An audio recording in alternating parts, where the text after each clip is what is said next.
Good evening. Thank you for stopping by to hear our podcast this evening. Chad's not going to be with us. I'll be taking care of this one on my own. I'm going to be talking about love bombing this evening. And love bombing is one of the most dangerous games played in the dating world today. Whether you are dating online, meeting someone at work, or a blind date or a friend setting you up, no matter how you're meeting, love bombing is a very dangerous game that's being played.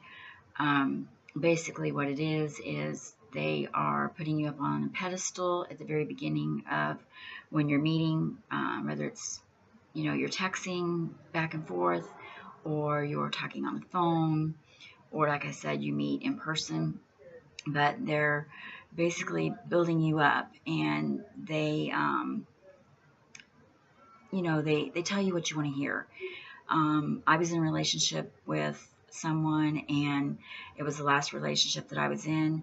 He basically told me everything I wanted to hear from A to Z, even going as far as telling me he was going to marry me before I ever even laid eyes on him.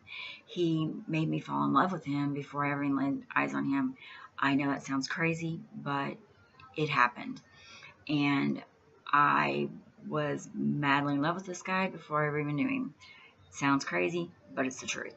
And until you get in that situation and you know that you're in that situation, it happens so fast you don't even realize what's happening to you.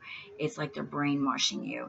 It's a very scary situation to get into, and it happens and you don't even realize it.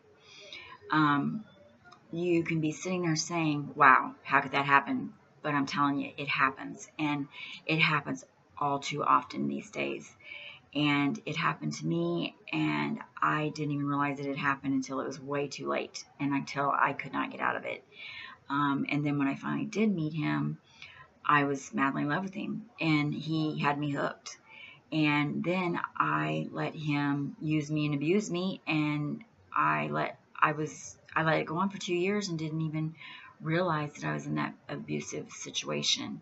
But I was so attached, and so I call it brainwashed, because I was so involved in the relationship that I didn't realize what he was doing to me. 2 weeks after we met, or not even 2 weeks, 2 days after we met, the texts stopped, the calls stopped, and by that time he had me hooked, and I didn't realize what he was doing to me, but he was beginning to play mind games with me, and I was stuck at that point.